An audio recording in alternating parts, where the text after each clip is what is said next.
It happened on the third night, over the fish course. Lord Tobias Vane, 23, handsome in the way that men born to money often are, and deep enough into his fourth glass of Burgundy to have lost what little judgment God had bothered to give him, leaned back in his chair and said, loudly enough for the entire table to hear, "I say, Rookwood, your aunt has sat you beside the companion again. I think she means to punish you. Or perhaps the old dear's gone blind and cannot tell gray silk from good breeding." The table laughed. Not all of it. Not the decent people. And there were a few, scattered among the scheming mothers and the preening daughters like wildflowers in a hothouse. But enough. Enough for the laughter to fill the dining room the way candlelight fills a room. Everywhere. Inescapable. Touching everything. I lowered my eyes. I went on with my dinner. I had been a paid companion for 4 years, and I had learned the art of not hearing. You develop it the way a pianist develops a left hand, deliberately with practice, until it becomes something you can do without thought. The art of sitting among people who consider you furniture, absorbing their cruelties like wallpaper absorbs smoke, and continuing to exist as though you have not been diminished. I had perfected it.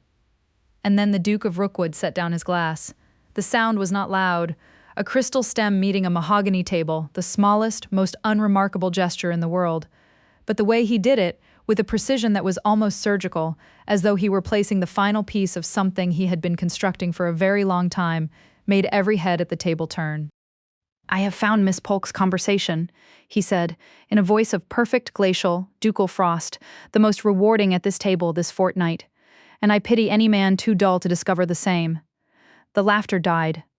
Lord Tobias went scarlet. His hand, which had been reaching for his glass, stopped in midair, as though the air itself had turned solid. I lifted my eyes.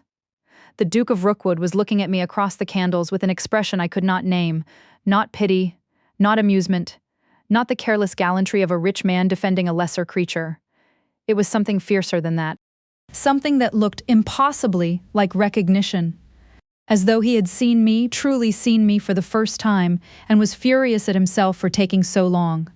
At the head of the table, the Dowager Duchess of Rookwood, his aunt, my orchestrator, the woman who had placed me at his right hand 3 nights, running with the serene innocence of a fox in a henhouse, said nothing whatsoever. She smiled into her wine, and I thought, "You cunning, wonderful, terrifying old woman, you knew from the very first place card. But we must go back. Back to the first evening. The first dinner. The first time the draw went mysteriously wrong and a paid companion in a turned gray gown found herself seated beside the most sought-after bachelor in 3 counties. My name is Araminta Polk. I tell you my name because no one else at that house party ever used it.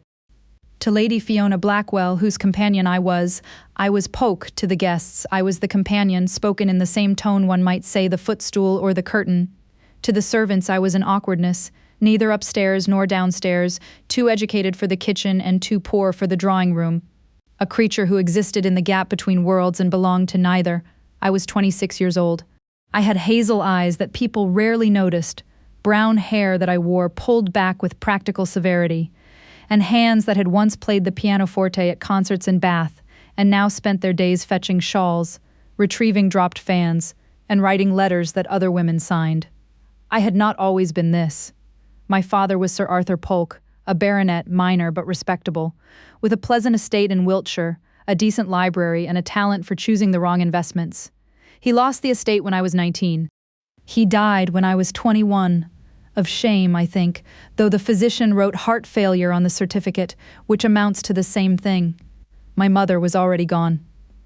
My brother had emigrated to the West Indies, and I, educated, accomplished, fluent in French and Italian, able to parse a Latin sentence and play Beethoven from memory, was left with £40, no home, and the kind of qualifications that are ornamental in a gentleman's daughter and useless in a woman who must work. I became a companion.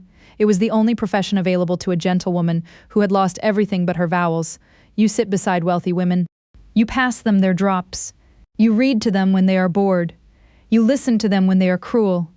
You make yourself small and useful and invisible, and in return they give you a bed, a meal, and the privilege of existing in rooms you once would have entered as a guest. Lady Fiona Blackwell was not unkind.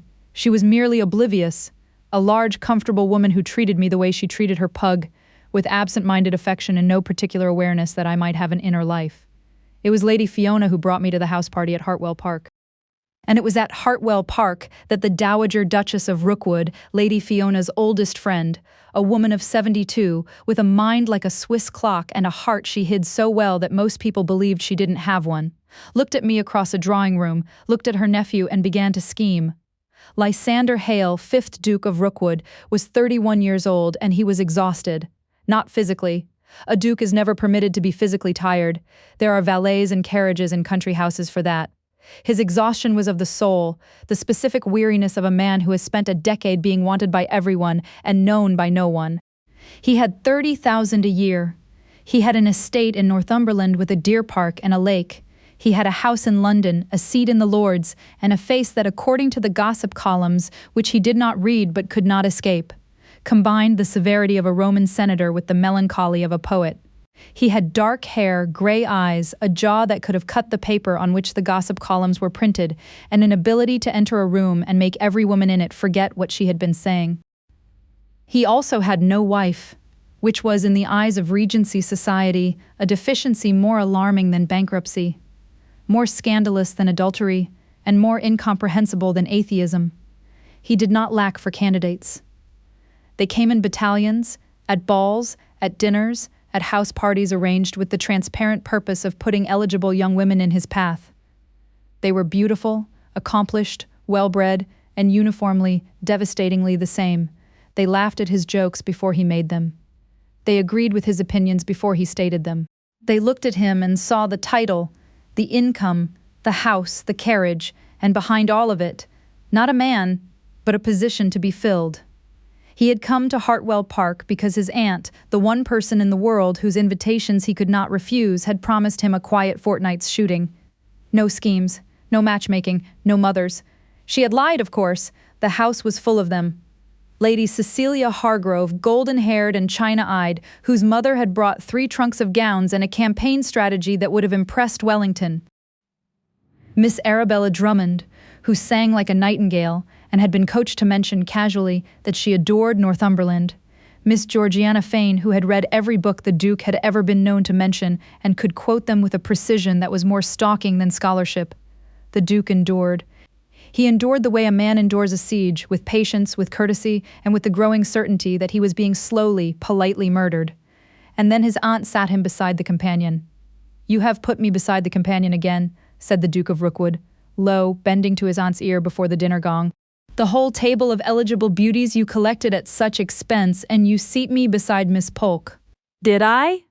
said the Dowager Duchess, all innocence, smoothing her black silk. "How careless of me! Do sit, Lysander. You are blocking the soup."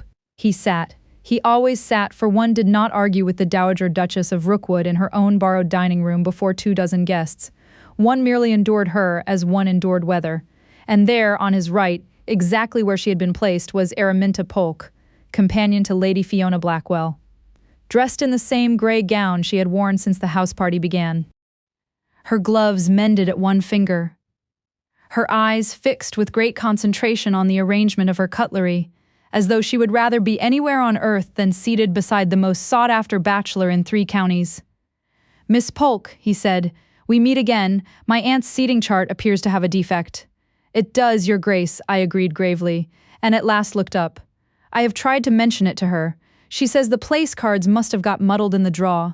"There is no draw. There is never any draw, Your Grace. On the nights I am seated beside you, it is a most particular draw. It troubles no one else." He surprised himself by laughing. A short, real laugh, the first the house party had got out of him. Down the table, the Dowager Duchess did not look up from her soup, though the corner of her own mouth twitched in a manner her great-nephew would have found highly suspicious had he troubled to look. He did not look. He was occupied, for here was the thing he had not expected, the thing his cunning old aunt had perhaps expected all along. I was the only person at that interminable table who did not want anything from him. The beauties wanted a coronet. Their mothers wanted a settlement. The gentleman wanted his interest, or his horses, or his ear for some scheme involving canals. And Miss Polk, who had nothing and could hope for nothing, wanted only to get decently through dinner without dropping a fork. And so I spoke to him as one human creature to another, plainly, dryly, with a quick, clear mind. I made no attempt to dim, and the Duke of Rookwood, who had been bored for the better part of a decade, found himself leaning toward me over the soup like a man toward a fire. "You think the place card's muddled?" he said. "I think your aunt a schemer?" "Oh, certainly she is a schemer," I said. "But you must not blame her too harshly, your grace. She is fond of you, and the fond do scheme. It is only the indifferent who leave us to ourselves." I buttered a roll with great composure. "I should not refine upon it, however. She cannot mean anything by seating you beside me. I have no fortune, no family worth the name, and a gown that has been turned twice. I am the safest woman in this room, the one woman your aunt may be quite sure you will never look at. That is very likely why she does it, to give you a rest from being hunted." The Duke of Rookwood looked at me, then really looked at the turned gray gown and the mended glove and the clear, unbothered eyes, and felt the floor of his certainty shift very slightly beneath him. "And if I did look," he said. I set down my roll. For just a moment the dryness left me, and something more guarded moved behind the steady hazel, the look of a woman who had long ago decided not to want things she could not have, and did not thank him for unsettling the arrangement. "Then I should think you very unkind, your grace," I said quietly, "to amuse yourself with the only woman here who cannot afford to be amused." I rose. "Now, Lady Fiona is signaling that she wants her shawl, and I must go and be useful, which is what I am for." And I left him with his soup and the dawning, disagreeable suspicion that he had behaved like every other careless great man I had ever served. He thought about me all the next day. This annoyed him. He told himself it was nothing, the idle interest of a jaded man in a novelty, and to prove it he resolved to pay me no particular attention at all. He kept the resolution precisely until the soup. The place cards had struck again. I was at his right in my gray gown, with my mended glove, and the careful, composed expression of a woman who expected nothing and was therefore impossible to disappoint. He watched me across the candlelight as I sat among the great folk, neither cowed by them nor reaching for them, doing the small, invisible work of a companion, passing Lady Fiona her drops, retrieving a dropped fan with a quiet word, deflecting a sharp old dowager's rudeness with a gentleness that left the dowager somehow ashamed without ever knowing why. No one at that table thanked me. No one looked at me. I was furniture to them, useful and unseen, and I bore it with a dignity so complete that it was not endurance at all, but a kind of sovereignty. The Duke of Rookwood, watching, found that he could look at nothing else. We spoke again that evening, not of the place cards or the draw, we had exhausted that comedy. We spoke of books. He mentioned a translation of Herodotus he had been reading. I told him it was the wrong translation, that Rawlinson's was serviceable but lacked music, and that if he wanted the real Herodotus he should read the Greek, which had a rhythm in it like waves on stone. "You read Greek?" he said, startled. "My father taught me. He believed that an educated mind was the one inheritance no creditor could seize. He was right. He was, unfortunately, creditors seized everything else. A silence, not uncomfortable, the kind of silence between two people who are discovering that the space between them is smaller than they thought. Miss Polk," he said, "what would you do if you could do anything?" No one had asked me that in 4 years. The question hit me like a stone through a window, suddenly, sharply, letting in air I had forgotten existed. "I would read," I said. "I would play the pianoforte without apologizing for the noise. I would walk without purpose. I would sit in a room full of books and not have to fetch a single shawl. That is not very ambitious. Ambition is a luxury, your grace. When you have spent 4 years being useful, the mere thought of being idle feels like revolution." The third dinner was the night of Lord Tobias and the fish course, which I have already described. What I did not describe, because I could not see it from where I sat, with my eyes lowered and my composure held like a glass filled to the brim, was what happened at the other end of the table. The moment Lord Tobias made his remark about grey silk and good breeding, 2 things happened simultaneously. First, every mother at the table calculated. Their eyes moved between the companion and the Duke with the speed of women who have spent their lives reading rooms. They saw an opening. If the Duke could be made to pity the companion, that was manageable. Pity expires. But if the Duke could be provoked into defending her, that was dangerous. That meant something. Second, the Dowager Duchess set down her spoon. She did not speak. She did not need to. She simply looked at her nephew, a long, steady, measuring look that said, In the language of 72 years, well, what are you made of? And the Duke set down his glass. I have found Miss Polk's conversation the most rewarding at this table this fortnight, and I pity any man too dull to discover the same. The words fell into the dining room like stones into still water. Ripples spread. Lord Tobias went scarlet. The mothers recalculated. The daughters looked at me with new, narrow, dangerous eyes, and I, who had perfected the art of not hearing, heard everything. And the composure I had held for 4 years cracked, just a fraction, just enough for me to lift my eyes and meet his across the candles. For one unguarded instant, the careful companion was gone, and only the woman remained, looking at him as though no one in a very long while had stood between her and a cruelty. His aunt at the head of the table said nothing whatever. She smiled into her wine. He found me in the garden the next morning. I was sitting on a stone bench behind the yew hedge, where the guests did not walk, doing what I always did in my free hour, reading. I had borrowed a book from the Hartwell Library, a volume of Keats, new and still uncut, which meant that no one at the party had touched it and no one would miss it. Miss Polk. I stood. You always stand when a duke addresses you. It is one of the rules. Please sit, he said. I did not come to make you stand. Why did you come? To apologize for last night. I frowned. You defended me last night. That does not require an apology. Not for the defense, for making you visible. He sat down beside me, uninvited, without ceremony, as though stone benches behind yew hedges were an ordinary place for a duke. You have spent considerable effort making yourself invisible. I undid that in a single sentence. Every eye at that table is now watching you, and watching me, and constructing a story that will make your life harder. He was right. I had felt it at breakfast, the sidelong glances, the whispered conversations that stopped when I entered, Lady Cecilia's mother studying me with the focused malice of a woman identifying a threat. You are very perceptive, I said, for a man who took 3 dinners to notice me. I'm very slow. I believe I mentioned that. You did not? You mentioned nothing. You set down a glass and made a speech and ruined my invisibility, which was the only armor I had. Then I owe you better armor. You owe me nothing, Your Grace. You were kind, that is enough, more than enough. But kindness from a duke to a companion is not interpreted as kindness. It is interpreted as interest, and interest in a woman of my position is interpreted as scheming. I will be the one who suffers for it, not you. He was quiet for a long time. What if it is interest, he said. Then you must stop it, immediately. And if I cannot, then you are a fool, Your Grace.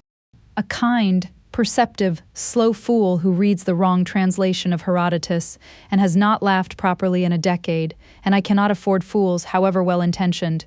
I stood. I took my Keats. Good morning, Your Grace, I left. He let me go. He should not have let me go. That afternoon, the Dowager Duchess summoned me to her sitting room. She was seated in a wing chair by the fire, wrapped in black silk, with a cup of chocolate in one hand and an expression of serene, unassailable calm. She looked like a very elegant spider who had finished spinning and was waiting for the web to do its work. Sit, Miss Polk. I sat. You have been crying, she said. Your eyes are red.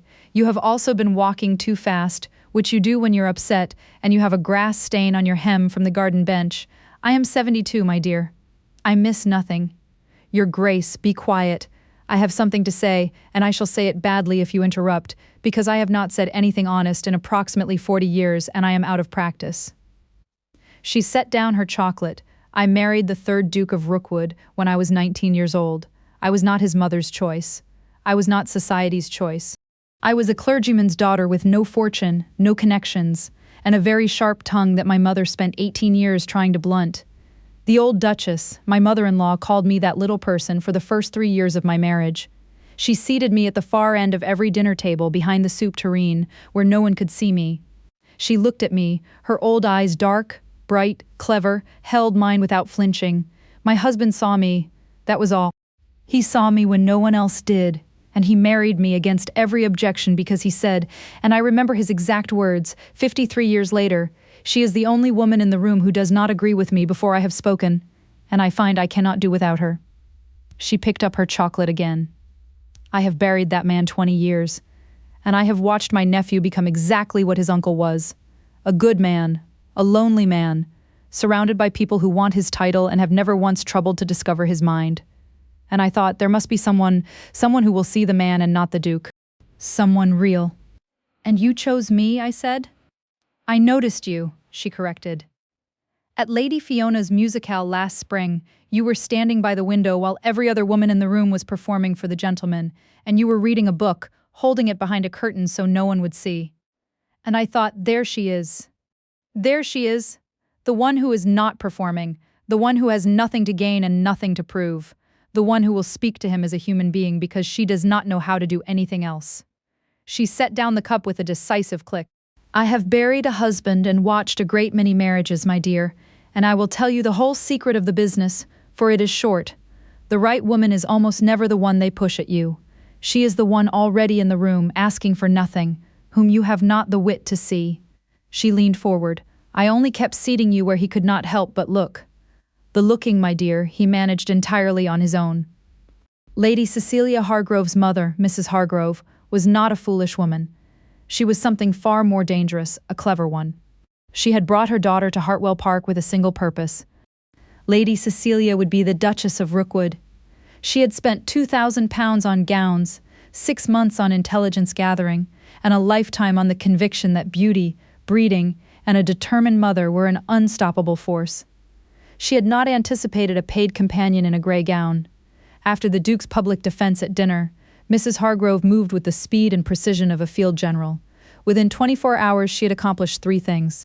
First, she had visited Lady Fiona and expressed, with trembling concern, her worry that poor Miss Polk was being placed in an impossible position by the Dowager's seating arrangements, and that it would be kinder to the girl if she were moved to the servants' hall for dinners. Second, she had spoken, quietly, privately, venomously, to 6 of the most influential women at the party, planting the suggestion that I had arranged to be seated beside the Duke, that I had set my cap at him, and that a companion who schemed above her station was the lowest creature in any drawing-room. Third, and this was the blow that landed, she had spoken to Lady Fiona about my suitability. Lady Fiona, who was comfortable and oblivious and deeply, pathetically dependent on the good opinion of women like Mrs. Hargrove, came to me that evening with pink cheeks and an inability to meet my eyes. "Polk," she said, "I have been thinking." She had not been thinking, she had been told. "I believe it would be best if you took your meals in your room for the remainder of the party. Mrs. Hargrove feels that is— I feel that the seating arrangements have been awkward." "You're dismissing me from the dinner table," I said. "I am protecting you, Polk. People are talking. People are always talking, Lady Fiona. It is their primary occupation." "Don't be pert. It does not suit you." She fiddled with her shawl. "And I think when the party is over, it might be best if we discussed your position. Mrs. Hargrove has recommended a very good agency in Bath. You are dismissing me entirely." Lady Fiona could not look at me. "I am sure you will find another situation. You are very capable." I went to my room. I packed my bag. I had done this before. The sudden ending, the polite euphemism, the door closing with a click that sounds exactly like the word unwanted. I packed with the efficiency of long practice, folding the grey gown that had been turned twice, wrapping the mended gloves in paper, placing my father's copy of Homer in the center of the bag where it would be safe. I was gone before dawn. What I did not know, could not have known, walking alone down the Hartwell Drive in the blue half-light of early morning with my single bag and my composure held together with nothing but will, was that the Duke of Rookwood came down to breakfast at 8 o'clock and found my chair empty. He asked the butler where I was. The butler, who knew everything that happened in the house and approved of very little of it, told him Miss Polk had departed before dawn. Her belongings were gone. She had left no forwarding address. The Duke went to Lady Fiona. Lady Fiona, confronted by a furious Duke at 8 in the morning, crumbled like a biscuit in tea and confessed everything. Mrs. Hargrove's visit, the suggestion, the dismissal.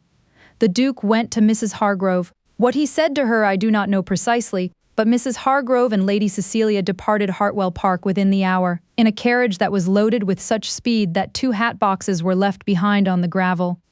Then the Duke went to his aunt. "Where would she go?" he said. "She has no family, she has no money." Where would she go?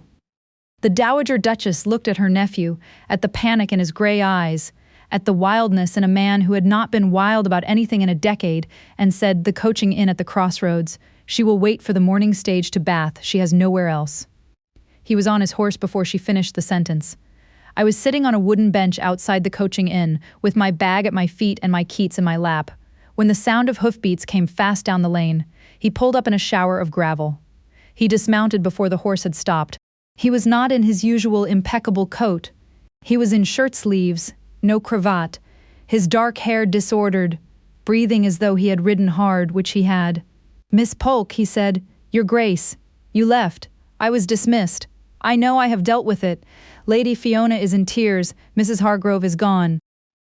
And my aunt is sitting by the fire looking extremely pleased with herself, which means she anticipated all of this, including the part where I ride to a coaching inn in my shirt sleeves like a character in a bad novel. Despite myself, despite the bag at my feet and the morning stage to bath and the careful armor I had rebuilt in the hours since dawn, I almost smiled. Your Grace, do not call me that. My name is Lysander. I have not asked anyone to use it in 10 years, and I am asking you. Lysander. The name felt strange and warm in my mouth. You cannot be here. And yet I am. People will talk. People have been talking since my aunt first muddled the place cards. Let them talk. I have been silent for a decade, and I find I have a great deal to say. He stepped closer. I have been a fool, Miss Polk, Araminta. I have spent 3 dinners leaning toward you over the soup like a man toward a fire, and 2 days trying to convince myself it was the novelty, and 1 morning discovering that you were gone and feeling as though someone had taken the floor out from under the world. You hardly know me. I know that you read Greek for the music of it. I know that you deflect cruelty with a gentleness that shames the cruel. I know that you buttered a roll with the composure of a field marshal and told me I was the safest woman in the room, and I have not stopped thinking about it since. I know that you are the only person in 4 years who has told me the truth without wanting something in return. And I know that when I found your chair empty this morning, I understood something I had been too proud and too tired to see. What? That I do not want to rest from being hunted. I want to stop running. And I had not known the difference until a poor relation in a turned gown declined to flatter me over the soup. I was shaking. Not from cold, from the effort of holding together a composure that had been my only protection for 4 years and was now failing me utterly. Lysander, I said, and my voice was not quite steady. You must not, people will hear. They will say cruel things of me, chiefly a companion who sets her cap at a duke is the lowest creature in any drawing room, and I have only my good name. It is the single thing I own outright. Then I shall give them nothing cruel to say, he answered. For I shall not flirt, nor whisper, nor lean. And he stepped back, deliberately putting a clear, proper, visible distance between us. I shall court you, Araminta Polk, in the daylight before my aunt and Lady Fiona, and the whole gossiping pack of them, plainly and honorably, as a man courts a woman he means to marry. There is nothing cruel in that. There is nothing they can make small of. Let them say the Duke of Rookwood lost his heart at his aunt's dinner table. It is only the truth, and I find I do not mind it in the least. I looked at him, this man who had ridden to a coaching inn in his shirt sleeves, who had silenced a table with a glass and a sentence, who had read the wrong Herodotus and laughed for the first time in a decade at my joke about the place cards, and the careful armor I had worn for 4 years, the dryness, the not wanting, the safety of the woman no one looked at, cracked clean across. And what came through it was not a companion's composure at all, but a young woman's whole, unguarded heart. I have been seated beside you 4 nights running, I said, and a laugh broke through the brightness in my eyes, and told myself each time that it meant nothing, because nothing was the only thing it could safely mean. I pressed my mended glove briefly to my lips, gathering myself. Lysander, if you are in earnest, if you truly mean to do this thing in the daylight, where no one can call it shameful, I am in earnest, I have never been more so. Then yes, I said. Then yes, and yes, and yes. And I shall be very glad to be patient with you for 40 years, and I shall never once let you forget that it was your aunt who managed the whole of it over the soup. They were married before the leaves had fully turned. In the village church near Hartwell Park, where Araminta had been only a companion and was now to be a duchess, the mothers and the beauties had gone home long since, defeated by a draw they never did understand. The Duke of Rookwood told his aunt as much the morning of the wedding, taking her dry old hand in both of his. You knew, he said, from the first place card. You knew. Of course I knew, said the Dowager Duchess of Rookwood, patting his cheek as she had when he was a boy. I have buried a husband and watched a great many marriages. Lysander, and the secret of the business is short. Her eyes were bright. The right woman is almost never the one they push at you. She is the one already in the room, asking you for nothing, whom you have not the wit to see. I only kept seating her where you could not help but look. The looking, my dear, you managed entirely on your own, and a very great deal better, in the end, than I had any right to hope." He kissed her hand, and went to be married, and was, to the end of a long and astonished life, exactly as happy as his aunt had always known the overlooked Miss Polk would make him. And if the Duchess of Rookwood was occasionally seen at grand dinners muddling the place cards herself, seating the quiet ones beside the restless ones, the invisible beside the blind, well, she had learned from the very best. The draw, after all, was never really a draw. It was love, pretending to be an accident.